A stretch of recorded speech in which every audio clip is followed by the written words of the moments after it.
Good afternoon. I'm Julia Coakley, COO, and on behalf of the MGAA, I'd like to welcome you to our briefing this afternoon, which is being delivered by Affinity and Munich Re. Before handing over to our presenters today, I'd just like to run through a few housekeeping points. Please ensure that your microphone and your camera is off, and if you would like to ask a question, please use the chat button at the bottom of your screen. Your questions will be answered during the Q&A session. They will remain anonymous. However, if we don't have time to answer your question, these may be addressed post-event, so do provide your contact details. The MGAA's Programme of Learning and Insights has been accredited by the Chartered Insurance Institute for the quality of content and supporting materials, with CPD hours applicable if relevant to your ongoing professional development. The recording of this briefing will be available on our website and MGAA YouTube channel, with the PowerPoint presentation to follow post-event. Finally, you will be sent a survey to provide your feedback. Please do take time to complete this, as your opinions on our webinars really are important to us, and it really does help us to shape the content of our future programme. So today's briefing, Data-Driven Underwriting and Pricing, is being delivered by Jerry Winkler, Partner, Development Manager, Affinity Explore, Arnold Magassi, Engagement Manager within the Digital Solution P&C, Insurance Consulting Division of Munich Re, Hassan Mortada, Engagement Manager, Munich Re, and Neil Jones, North American Business Development Manager, Munich Re. Jerry is a seasoned business leader with a diverse educational background and a wealth of experience in the technology sector.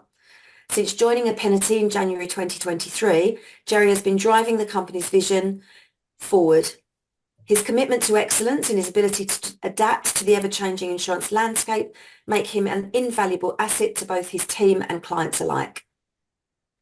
With a global remit, Arnold focuses on advising primary insurers on portfolio management, underwriting, market and product insights. Prior to Munich Re, Arnold was a senior underwriter at Chubb within the major accounts teams and also worked at Allianz and Zurich, focusing on both underwriting and operations. Hassan holds a Bachelor of Science and a Master of Science in Economics and has extensive professional training in actuarial science and machine learning, and is part of the Munich Re's Digital Solutions P&C division. Hassan's expertise spans traditional predictive modelling and cutting-edge machine learning.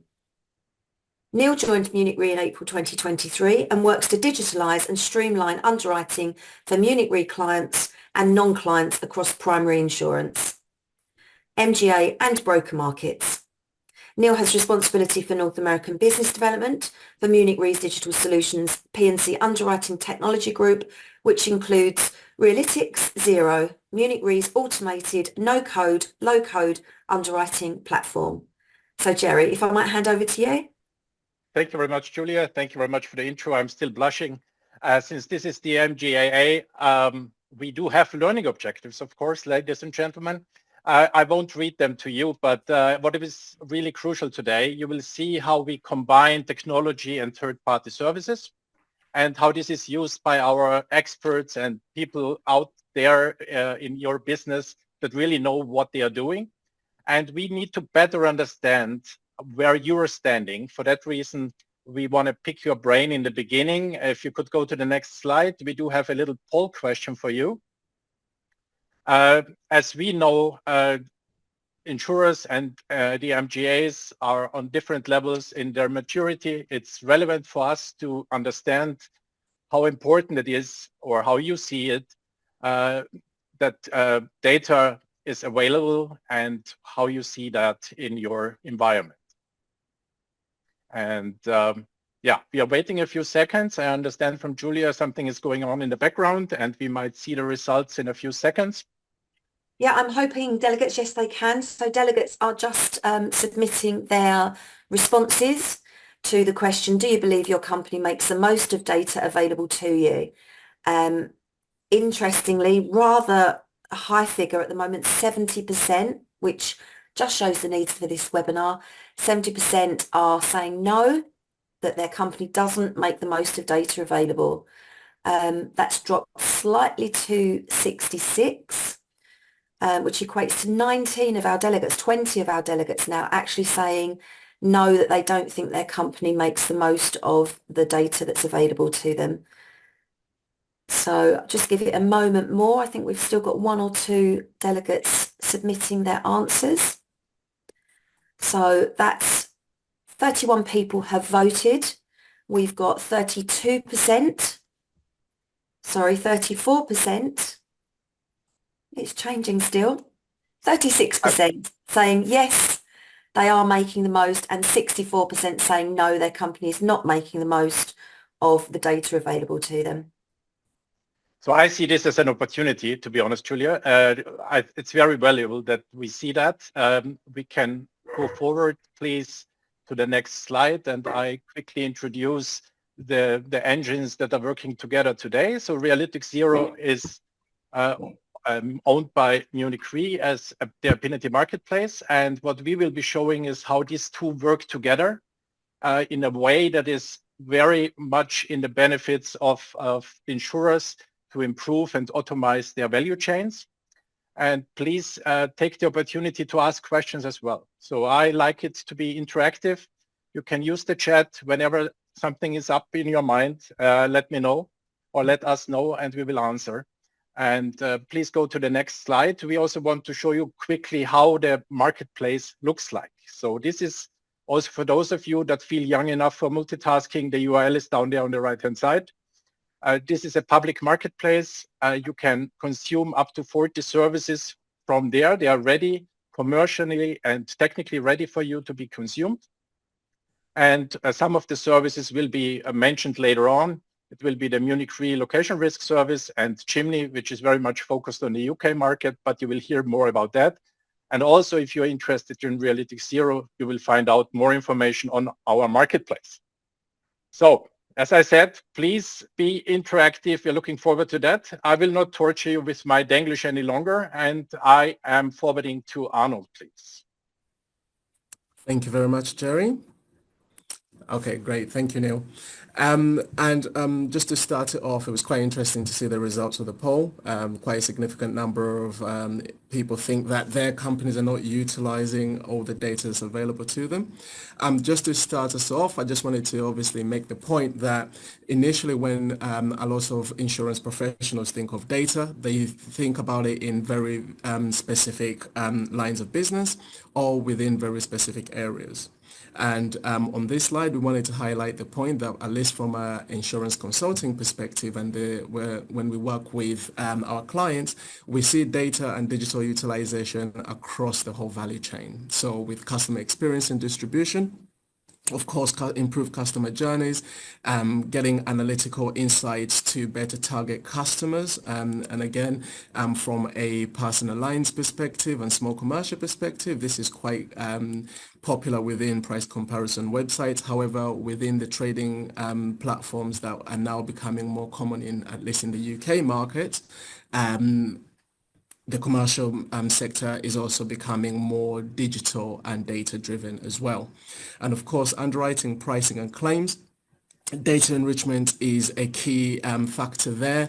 Again, differing between sort of your personal lines, commercial, industrial and specialty segments. However, those data enrichment opportunities, not just internal data, but also third-party data as well, being utilized across the key areas is something that we are seeing as very popular and growing in terms of an ability to enhance technical excellence. And of course, in claims, fraud detection and improving claims leakage is also another area where both data and digital are very highly utilized. In portfolio management, which is a key area that we focus on within my team, we are seeing data, obviously, third-party data, internal and external, being utilized alongside the portfolio information that insurers have for better prediction of risks, real-time monitoring and steering of portfolios, and also capacity management as well. And of course, from portfolio management, we're looking at sort of the how you can use the data that you have, as well as third-party data such as socioeconomic and climate factors, to further predict how your portfolio is going to develop in the future. That is something that we're seeing as more common within insurers at the moment. And again, it's been implemented in companies with both personal lines portfolios as well as commercial portfolios. And this is not just, for example, unique to the UK. We're seeing it across different jurisdictions as well, and in the US where Neil is based, and he will touch upon some of those factors in the slides to come. Next, please.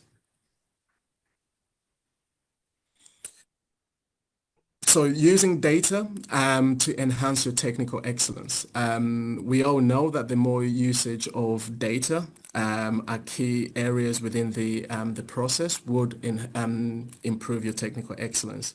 This is something that we've observed across quite a few portfolios, and the example that we have on the slide in front of you on the left-hand side, you can see an example of an insurer's portfolio over a 15-year period, where you can see the combined ratio for the insurer in purple and that of the market in green. And over the period, you can see that the insurer's combined ratio significantly performs better than the market, with about 10 to 15% on average there. So the argument is clear that the more data that you use, especially within pricing and underwriting, to enhance your technical excellence, it does actually lead directly to better performance. For this particular portfolio, one of the key principles that we saw that they adhere to was a data-led underwriting strategy. And again, that's not just from enriching the underwriting process with additional features and allowing underwriters to make more informed decisions, but it was also having a streamlined digital solution where you have a lower cost ratio, and as well allows for greater efficiency for the underwriters. And again, a stronger technical focus that's again utilizing not only internal data, but also the third-party data that's available. Distribution management, again, we'll touch upon this later on with how Realytics, for example, brings the underwriting and distribution parts together and for more of a streamlined process, but not losing any of the technical expertise and the technical judgment that individual underwriters need to make.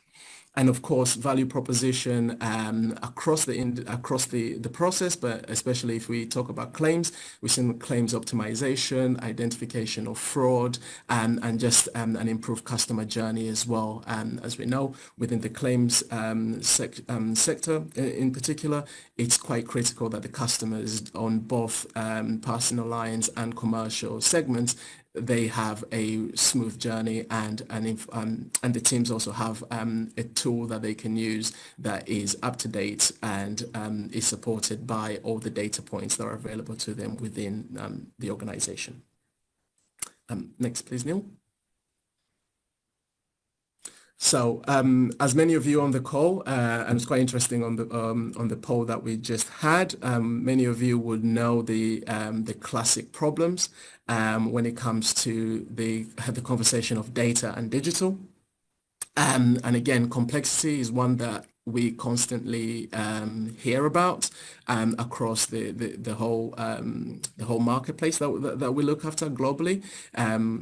Most underwriters, most portfolio managers, most pricing professionals will say it's complex, so they need to have a certain level of control. There's a very heterogeneous portfolio, all clients are different, and you need manual underwriting judgment, at least that's the common theme within the commercial and corporate space, that you need manual underwriting judgment to make the decisions and fully understand the risk.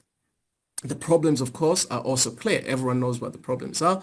You have poor diversification and segmentation as a result of it. You have lengthy processes, missed opportunities, low conversion rates, and you end up having unusable, unstructured data. However, if we then consider how we can utilize data and digital across non-volume lines, so mainly focusing on the commercial, specialty, and industrial segments, as well as the volume lines, so personal lines or SME portfolios, for example. On the non-volume lines, the integration could be slightly different. Here we'll be focusing more on data enrichment and obtaining risk insights. So what additional data, third-party data, coupled with your internal data, could you bring together a key processes? So within the pricing stage, within the underwriting stage, within the distribution and claims, that would then enhance the expert's opinion, decision-making process, and also bring a little bit more consistency on how the risks and the particular issues are analyzed. On the volume lines, of course, many of the techniques are already implemented, and I think Hassan does touch upon some of the techniques that are already quite popular with actuaries. However, digitalization and the usage of large data analysis could also help. So for example here, artificial intelligence is an area where we see a lot of focus on actually improving the analysis potential for large data samples. And just to give you an example, just a really, I guess, straightforward example that we have experience of is how we can use AI to analyze portfolios and as a tool to simplify unstructured large data reports. So an example that we had is we had quite a large data sample over 10 years of experience. And the large language model that we used was given prompts to streamline all the claims entries and create usable categories for further analysis by the actuaries that were looking at the particular portfolio. So just to give you an example, this was a data sample of 8 million rows with over 2,000 unique claims causes across the 10-year period. So the large language model that we had actually managed to condense all of that information into 10 clear categories, which significantly simplified the actuarial analysis that then followed. So that's just an example of how artificial intelligence, for example, could be utilized in a day-to-day process. And of course, if you bring those two areas, the volume and non-volume lines, the solutions and the benefits, everyone is relatively clear on them. You get better pre-qualifying of risk and business triaging. And especially on the commercial side, we have seen that the introduction of digital and data can actually move from an entirely manual process to a light touch or low capacity automated underwriting for some of those areas as well. So again, the argument of introducing digital and data is quite clear across both areas. However, the implementation and how it's utilized is slightly different depending on the specific area that you're looking at. Next, please, Neil. And on this slide, what we try to demonstrate is just an illustration of a simple process within an insurance company and just trying to highlight the different ways in which data and digital transformation could be utilized to simplify the process. So all the way from underwriting assessment, you can have a digital ingestion, which will give insights immediately to the underwriters so that their pre-qualifying and assessment of the risk initially is improved and made more accurate. Actuarial modeling, you can use third-party data and digital support, again, to allow you actuaries to implement some of the techniques that they're already familiar with, but those techniques could be simplified in how they are utilized, for example, behavior and predictive modeling. Underwriting of risks, of course, we can then integrate real-time risk monitoring. So for example, using flood sensors, which are becoming popular in some parts of the market, or using IoT devices, risk generation through third-party sources such as climate data or socioeconomic factors as well. And again, through distribution claims and portfolio management, you can utilize that through significant analytics in fraud detection, customer insights, and utilizing machine learning and artificial intelligence as discussed. And of course, the more data you use throughout the process and you store it in a usable digital format where you can easily assess that data would then lead to improved sophistication. And as we saw on the slide before, the more sophisticated an insurer is on utilizing the different data points, the higher the technical performance is as well. Neil, please, next one. And I will hand over to Hassan to take over the slide. Thank you, Arnold. Hello, everyone. So today I'm going to give you an idea of how we leverage third-party data or data enrichment in a pricing function. And data enrichment here, or third-party data, being any data you obtain outside the question set that you have at the quote stage. In particular, this slides look at a scenario where you have credible claims experience, historical claims experience at a granular level, and you want to leverage third-party data to try and improve or better assess the risk and derive the pure risk premium. As usual, the process in this case starts with an analysis of the product and the coverage of this product, identifying the perils that are covered by the policy, going into the terms and conditions of each of these perils, and then arranging and preparing your modeling data accordingly. The aim should be to try and model each peril individually, if you have the credible data to do so, and even go further and for each peril have two separate models, a model for frequency and model for severity. And this is at this stage where you try and leverage third-party data. This is where you attach to your own exposure and your own claims data third-party data that covers, for example, measures of risk of natural perils, or it could be external data that covers socioeconomic indicators. And an example of this, for example, in the case of modeling a flood peril, you would look at example of data enrichment could be risk scores that are derived from information for each particular property given its location, information on the return periods for various flood depths, and information on flood defenses, as well as information on the build of the property, what's the construction of the wall, the roof, etc.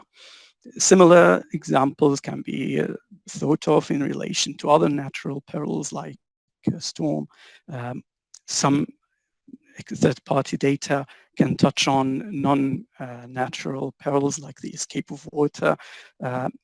Digested scores from third-party provider can indicate risk given the construction material of a property, given some engineering information on the likelihood of observing an escape of water in a given property.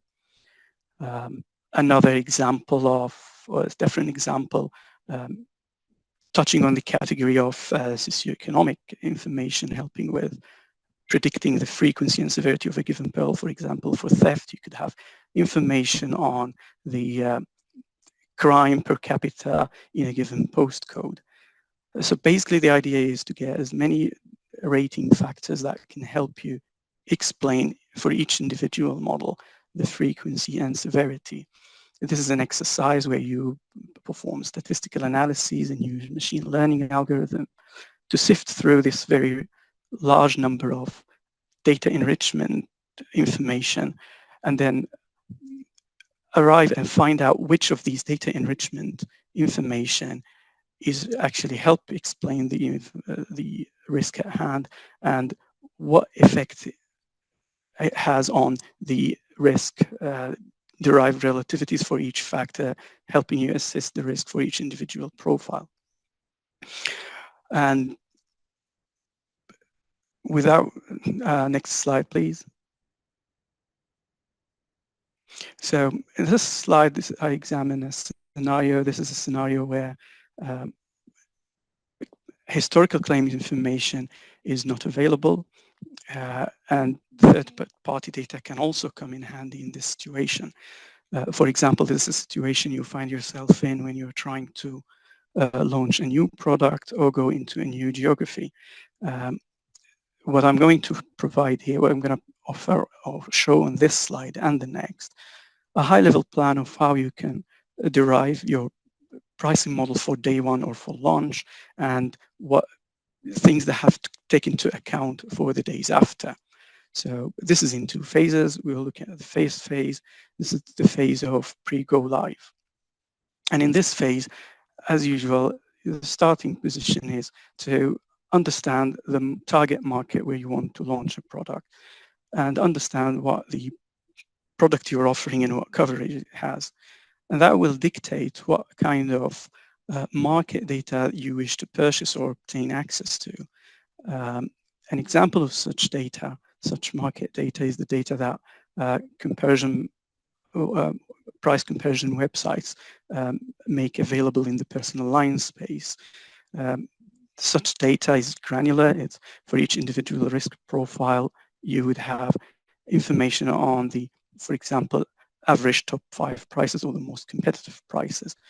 This information, at this point, again, third-party data can come in to aid. Where you would append to the market data you have access to more information depending on the line of business. For example, you can append to this market data more information about the risk of the various location if it was a home proposition insurance. And the idea is to get as many factors as you can to try and explain the competitive price, to try and explain why various profiles are seeing different market price. The more factors you have, the more effective your what we would call at this stage a market-based tariff would be. And once you've conducting the analysis, the statistical analysis required, and you've reverse engineered the market price using the available and relevant factors, you'll have to go engage into an exercise of calibrating that tariff or that market-based tariff. Chances are that, and this is an exercise that would require both a collaboration between pricing professional and a degree of underwriting judgment. Chances are that you will have to make adjustment to that initial tariff based on what channel you plan to launch. For example, data that you obtain from comparison website may require adjustment if you're planning to launching your products in other channels, like for example direct to site or an embedded insurance. And with that calibration conducted, you would be setting yourself or preparing you will have prepared your day one pricing model. But before we conclude that pre-go live phase, we have to highlight a very important step, is the planning ahead of the monitoring and adjustment activity that you have to engage with. There is no silver bullets. If you're launching a product without rich on historical claims data, we've put in the model live, and you will have to monitor it really closely, and you will have to plan to make frequent and timely adjustment to these pricing, to the pricing model or to the tariff, depending on the emerging trading performance. And this is, we highlight the importance at this stage of choosing an appropriate underwriting and rating platform that would allow for this frequent and timely adjustment to pricing model or tariff. And you'll hear from my colleague Neil later on in this presentation on digital underwriting platforms. Next slide, please. Hassan, just chiming in for a sec. We are running a little late, just that you know. Yeah. On the second phase, this is where you would focus on putting model live. Then you would have to, it's the key to monitor conversion. This is the key metric that you would have to hand to be monitor. And this is where you would want to look at the mix of business you've written, look at the various segments and identify the segments where you're over converting or under converting. Again, third-party data comes in handy so that you can have more nuanced and detailed segments for you to act upon. And slowly and steadily over time, as your claims experience start coming through, you would gradually shift from a market-based tariff into a loss-based tariff Next slide, please, Arnold.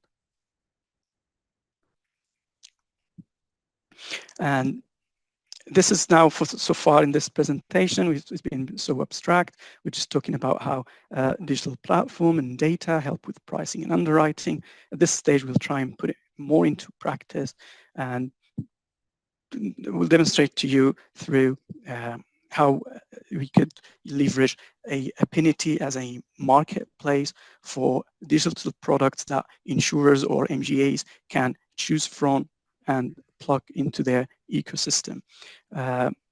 It will be in the remainder of the presentation, you will see 3 examples of products taken from that marketplace, and it would be a digital platform and 2 providers of data enrichment, which Neil will go into more details. Over to you, Neil. Thank you, Hassan. Good afternoon or good morning to everyone.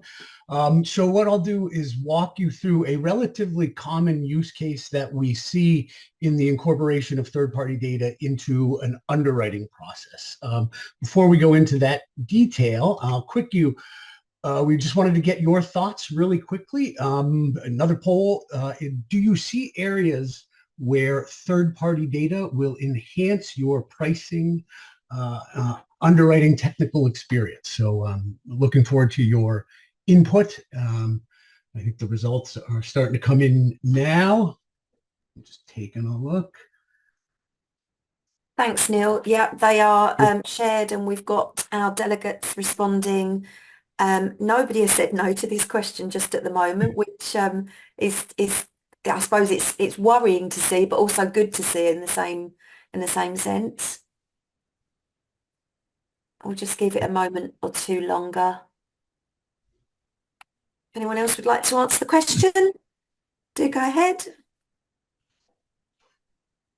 And we'll end the poll there. And pretty amazing results, right? Thank you. Thank you for input. Well, that's good. I mean, that's common that we see across both Munich Re clients and non-clients alike. And so let's go, because we're going to go into some of the specifics of what type of data is available and how you can plug it in to your underwriting process. So before I dive into the specific use case, I'll tell you a little bit about the tools that are available. The first one is Chimney. Chimney is the UK's Property Data Bureau. It is an Affinity partner. Chimney combines hundreds of proprietary, private and public, local, regional, and national property data sets, and then incorporates big data and generative AI and AI modeling to help you make better property decisions faster. In the property space, especially for third-party data, we are way beyond COPE data at this point. And so there is a lot of data available. And we thought Chimney served as a very good example of the types of the comprehensive tools that are available, not only in terms of the scope of what they provide, but also the level of specificity and granularity you can get depending on what your objective is, right? So if you're only writing property business in the UK, there are specific sets of data focused directly to your attention. The next one I'll focus on is Munich Re's Location Risk Intelligence. This is a proprietary tool developed by Munich Re, which incorporates extensive data within Munich Re and then myriad external data sources to provide a very holistic view of property and natural catastrophe exposures. And you can do that on either a single location, an account, or a portfolio level, right? And one of the things you'll see with third-party data, it really allows you to incorporate a portfolio mindset, beginning with the single risk underwriting process. LRI also incorporates scientifically accepted climate change models and scenarios so that you can then run those scenarios on a single risk, an account, or a portfolio to see the impacts of accepted climate change scenarios on your account or your portfolio, right? So you can examine what's predicted sea level rise in the next 10 years, see your properties that may be exposed. And then lastly is Realytics Zero, which is Munich Re's automated low-code, no-code digital underwriting platform. It is available for brokers, primary insurance companies, Munich Re clients, non-clients, and of course the MGA market. Before I joined Munich Re, I was at a large property underwriter here in North America for about 20 years. And I spent a lot of those as an underwriter. And you could imagine we have tons of data, right? And when I would get a submission or a renewal, I'd go to 10 different tools for 10 different places to pull, tons of data points, dump them all into an Excel spreadsheet that was on my desktop, apply all my underwriting standards, price it all up, send it to the broker, and then of course the broker would complain. I'd have to do it all over again. Finally, we'd agree. I'd bind the business, and then I'd have to backfill all that data into those various tools, right?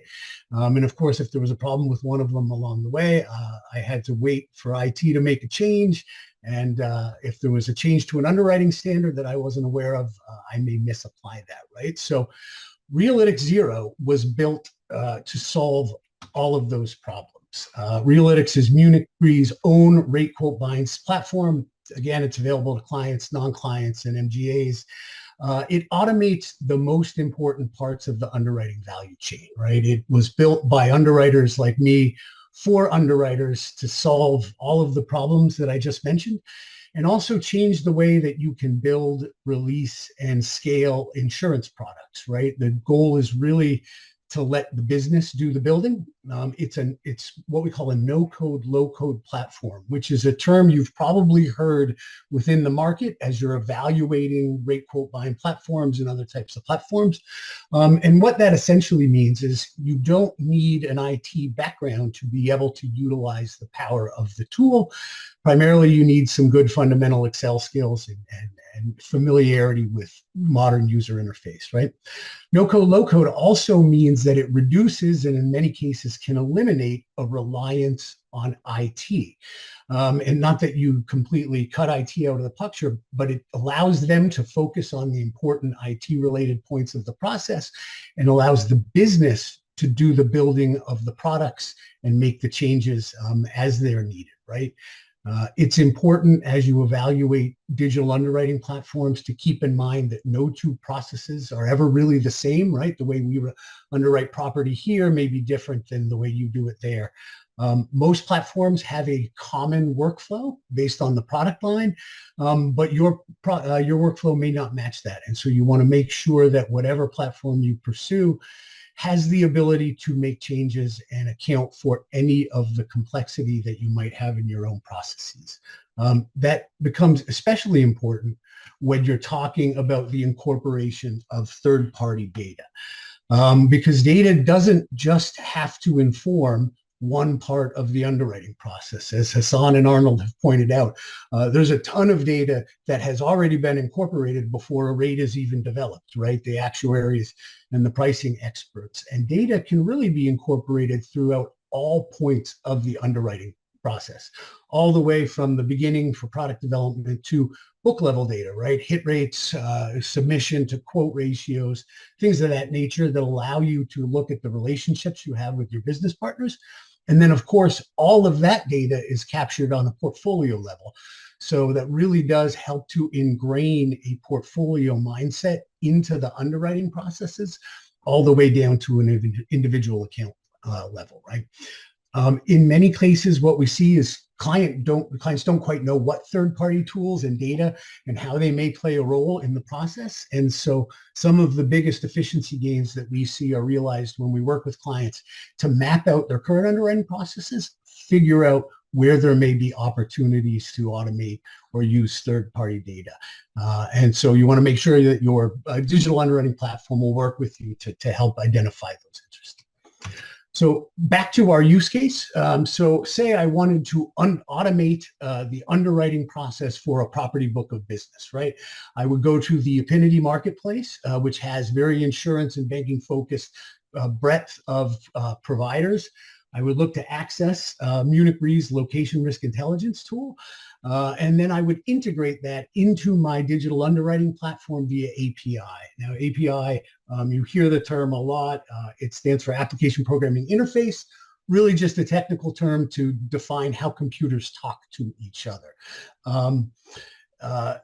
In many cases, at least for Realytics, that integration is a relatively simple affair. It doesn't take too long, maybe an hour or a few hours, depending on the complexity. But you want to make sure when you're evaluating digital underwriting platforms that you talk about how they incorporate API integration into their platforms to make sure that it's not a change request or comes at an additional cost.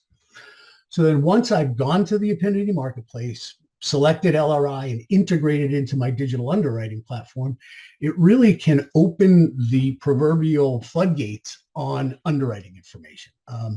What you're seeing here is an underwriter view for location risk intelligence data integrated into the early parts of the underwriting process. So imagine you're an underwriter trying to evaluate a single location, right? So with the entrance of an address, the tool is returning a complete assessment of the risk for all natural catastrophe perils.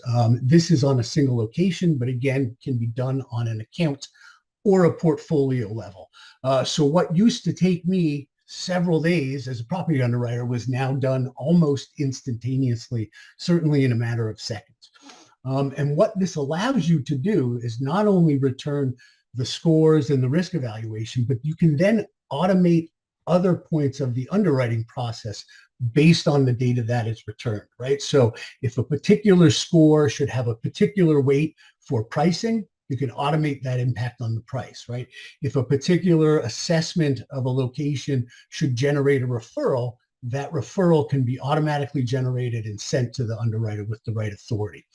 If the risk comes back and you want to decline it, you could theoretically have the tool automatically decline the risk, send the communication to whoever submitted it. Obviously, you want to keep in mind that relationships still matter in the underwriting process, right? And on large volume lines, maybe you can auto decline, but you want to make sure to pick up the phone and call your broker sometimes, right? But what you also see is this brings that portfolio mindset into a single risk underwriting, right? You can really see the impact of a single location on your portfolio, on the account, and start to imagine and plan whether or not you want to underwrite it, right? And what this really does, right, instantaneously, it really allows me to get to a couple things. And that's a yes, we want to write it, no, we can't write it, or maybe, right? Under certain circumstances, maybe I need more information, maybe I need to run it through my management, maybe I need to talk to the submitter. Yes, no, or maybe in seconds. And what that really does is benefit your relationships with your clients and your broker partners, right? A lot of people and a lot of clients ask us about generative AI and large language models and the role that they play. And you've heard Hassan and Arnold talk about some of the ways in which they incorporate that, certainly LRI and Chimney also as well. A lot of the use cases that we're seeing are on the policy analysis side. So what limit do I have in place for certain coverage to extract data from submission processes? Arnold and Hassan and their team work with a lot of clients, as they mentioned, on fraud detection, analysis of claims, to really inform portfolio pricing, informed by expertise, the data that provides it. At Realytics Zero, we use AI in a slightly unique way. One of our biggest superpowers is our speed to market and the ability, again, for the business to build insurance products and get them out into the market quicker. So we approached AI to ask, could we make what was an already fast process faster? And so we used generative AI to incorporate it in the product development process, where you can actually use natural language to help develop insurance products at a much quicker pace, right? So make the fast faster. So it's important to note generative AI, digital underwriting in general, doesn't solve all of the problems that you may have in your underwriting process, right? Underwriting is still an art and a science, right? Relationships with clients and your business partners still matter, but digitalization and third-party data can increasingly automate the science of the underwriting so that you have more time to focus on the art. And time is really one of the biggest benefits that we see, as the ability to get back time. But I'm going to turn it over to Arnold, who's going to tell you a little bit more about some of the other benefits that you can see. Arnold? Thank you. Yeah, just obviously conscious of time. I see Jerry giving me the look through the camera. But as many of the points raised already during this presentation, and again, I'm focusing on third-party data coupled with the digital solution, such as Realistic Zero, which Neil was talking about. And again, the use of third-party data is really to fill in the gaps of where internal data is not available, or could be enhanced to make smarter underwriting decisions, smarter pricing decisions, smarter distribution decisions, claims, etc. And again, access to new products and markets, that's a key area, as Hassan spoke about, and is one that we're heavily involved in within the consulting side of Munich Re, and it's one where we see a big usage of third-party data as well. But again, going into some of the factors that Neil was talking about, the fact that the market generally globally is way beyond COPE data, the analysis of secondary perils, again, very topical at the moment within property. However, it's not the, as many of the underwriters on this call would know, it's not the fact that the underwriters don't know about them. It's the fact that in many scenarios, they're not captured in a uniform structured way through a digital platform that can then allow for insights to be derived by the portfolio managers. So again, another area there, live catastrophe management and capacity management. Neil made a good point earlier of being an underwriter, there's an event happening, there's a new rule, and you might not be aware of it, you might have missed it. Again, through a digital platform, you can quickly integrate that and manage the exposures that way, so the underwriters know exactly what the changes are and what authority levels requirements are needed for the particular request. And again, lastly, on the portfolio side, accumulation management and the analysis of growth and remediation of particular portfolios. Really significant. And here, as I mentioned earlier, the integration of artificial intelligence. I know it's being mentioned quite a lot generally in the market, but we have seen actual use cases of it that are implementable within insurers, and it's created significant benefits from an analytical perspective, and also allowing them to come up with strategies for their portfolios. So just to summarize this slide, access to third-party data to support what you already have internally, streamlined in a digital process so you can analyze, create insight, and also connect the underwriting, claims, distribution teams together, would typically lead to improved profitability and sustainability of a portfolio as well. And we all know the ultimate aim for this is technical excellence overall across all those areas. Next, please. And just to quickly go through this slide, as Neil mentioned on Realistic Zero, just focusing on the three key areas, product design and implementation. Again, removing IT or reducing the requirements from IT. As we all know, sometimes that's part of the struggle with making adjustments on products or creating new products. Again, the time reduction from months to years to potentially weeks or months. Building and releasing new product versions, as Hassan mentioned, especially when you've launched a new product and you need to amend it, you're seeing how the market's reacting to your product and you need to make tweaks either to the product itself or to the pricing, so having the ability to have live pricing integrated within your tool. Again, significant benefits there to make sure that you are steering your portfolio in the right direction. And on the more topical on the commercial and specialty side is the submission to quote bind. As many of you know, it takes weeks, months, sometimes to go through the analysis once you include negotiations. And again, depending on what the product is, you can auto decline, automate it, move it to just a few days. Really, you could do quite a lot from a digital interface where you build in the rules and you enable the underwriters to focus on the key areas that impact the risk. Next, please. And as Jerry mentioned earlier, of course, the learning objectives were the how to use third-party data within underwriting and pricing, and I hope we've done that. Of course, it's just a snippet, but there are more use cases that if anyone's interested, we can discuss separately. Outlining the impacts and the benefits of a digital platform, which Neil went through with Realistic Zero as an example of one of the tools that you could use, as well as the Affinity Marketplace, and of course how the different parts of the value chain can benefit from data and digital. So again, moving away specifically from underwriting, which I think is the main area that people think about when you think about data, and then all the issues and complexity rationales come in, but it's actually putting it across the value chain and seeing how it impacts your clients, your submission intake process from your distribution, how you sell products, how you amend your pricing, how you deal with the claims, and how all those areas interact with each other. Next, please.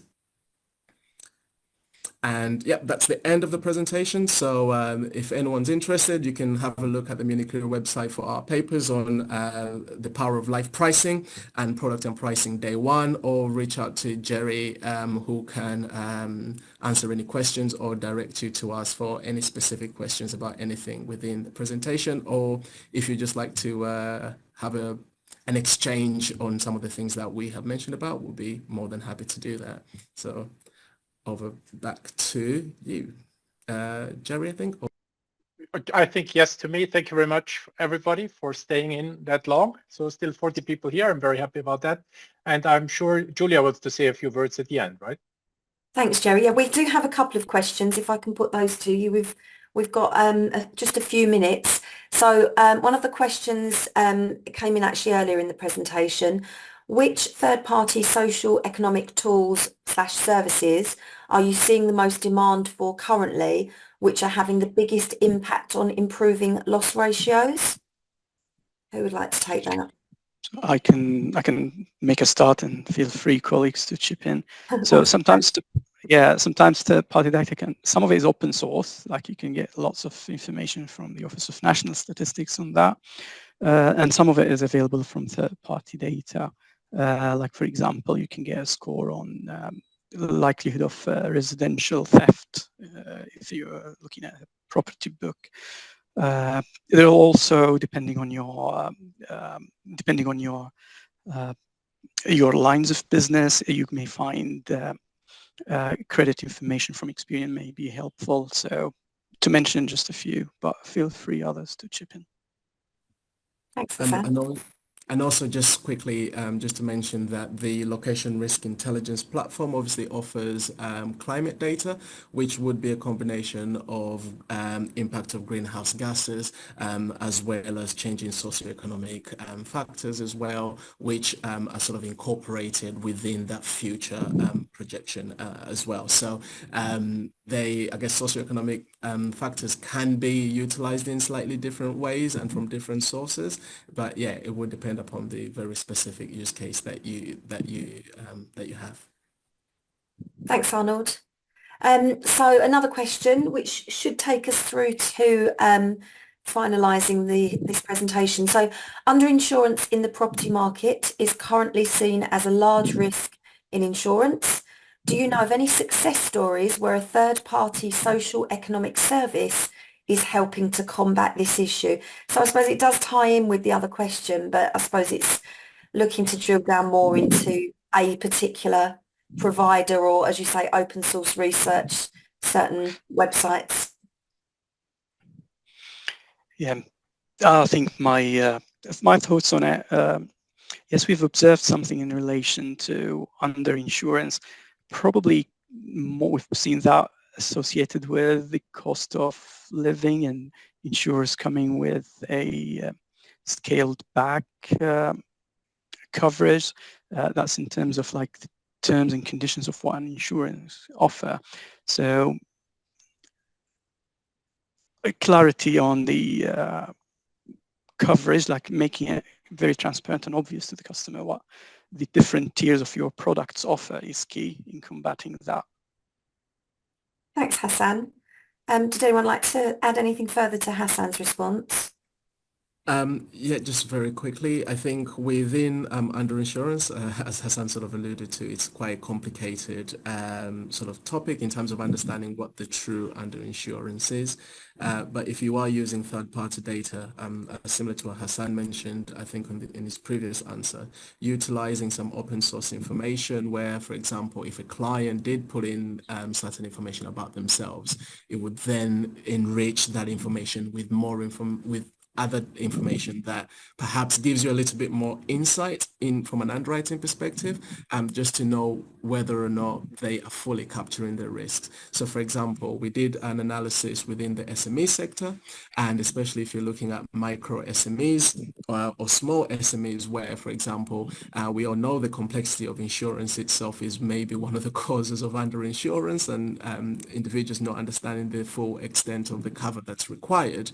However, we are looking into, and we have looked at situations where you could potentially enrich some of the initial questions that you get through, for example, price comparison websites, because it's all quite quick. You don't get a full opportunity as an underwriter to ask as many questions, but you could then enrich that within your own systems whilst you're generating a price that will then give you a little bit more information in order for you to come to what you believe is a true price. Of course, distribution dynamics and purchasing dynamics come into play, whether or not you're out of kilter with the competition. However, from a technical standpoint, third-party data can be utilized in areas where customer submissions or underwriting submissions are quite brief, but there's no limitation within your own systems to further enrich that data. Thank you, Arnold. I mean, rebuild cost can also, just adding one last word on it, like rebuild cost enrichment with rebuild cost and making sure that you obtain this information for your renewal customers as well as new business customer may also come in handy. Thank you, Hassan. That takes us nicely to 1 o'clock. So it just leaves me to say thank you very, very much, Munich Re and Affinity, and of course, Jerry, Neil, Hassan and Arnold. Incredibly informative. A lot of information on this webinar, and the slide deck and the recording I think will be incredibly useful for people to refer back to. So thank you again to our delegates. Thank you very much for attending this webinar. Please don't forget to complete the feedback survey that we will be sending to you post-event, and I trust you will have a great afternoon. Thank you very much.